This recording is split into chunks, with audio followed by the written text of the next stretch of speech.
在民数记1章47到54节中，神吩咐摩西不要将利未人列入以色列的军队，因为他们的责任不在战场上，而是要管理约柜、帐幕和圣物。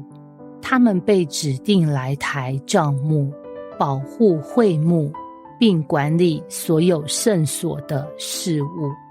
任何外人若擅自靠近会幕，必被处死。当以色列人迁徙时，利未人负责拆卸、搬运和安置帐幕。在营地中，利未人也负责守护帐幕，使神的同在可以稳固在百姓中间。这段经文提醒我们，神给每个人不同的呼召，有人打仗，有人服侍圣所，每个角色都很重要。生态是个年轻有为的基督徒，刚进入职场不久，就开始积极参与教会服事。他特别羡慕那些台上讲道的牧师，或者带敬拜的音乐人，因为他觉得这些人才是真正为主发光的人。如果有一天我也能站在台上就好了，生态心里总是这样想。然而当他跟教会提出想服事时，牧师却只派他去整理椅子、清洁厕所，还有帮忙处理音响设备。什么？我以为我是来传福音的，不是来当工友的吧？虽然心里不太情愿，但生态还是勉强接受了这个任务，因为他想说，忍一忍，总有一天会有更重要的服事等着我。有一天，教会要举办一场大型特会，来了好几百人，场面热闹非凡。然而就在敬拜即将开始时，音响突然故障了。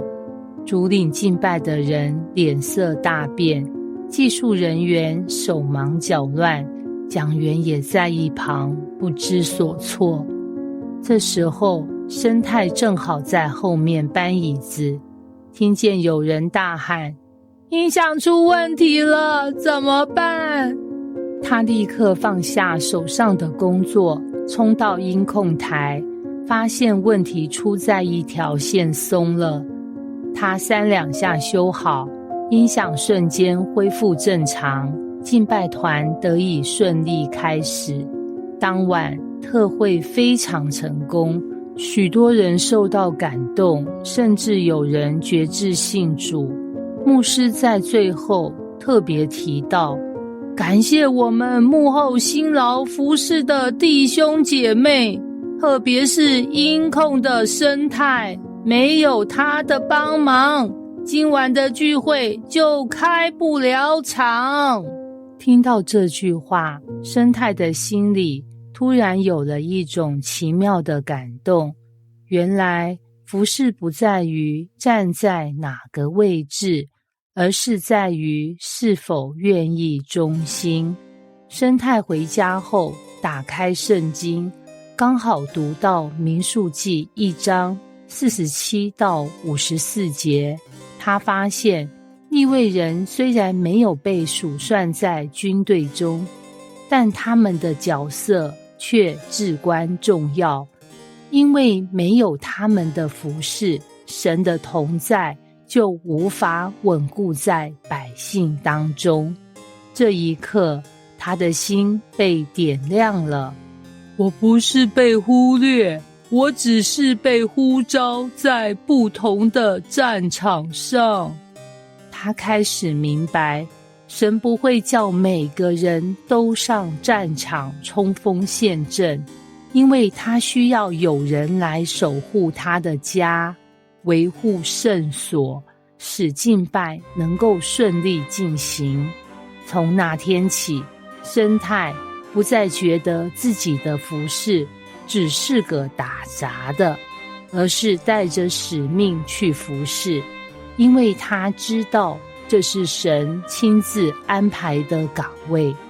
这段经文让我们看到神的呼召是多样的，每个岗位都至关重要。你是否曾经觉得自己的角色不够重要呢？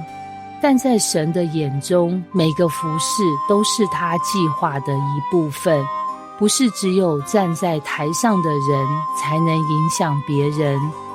在幕后忠心服事的人，同样参与了神的国度建造。没有任何一个被神呼召的岗位是可有可无的。神在他的家中安排了不同的职分，有人冲锋陷阵，有人守护帐幕，但每个人都在为神的国度尽一份心力。你愿意顺服神的安排，无论在哪个位置，都忠心到底吗？因为在神的计划里，没有多余的人，每个人都被赋予了独特的使命。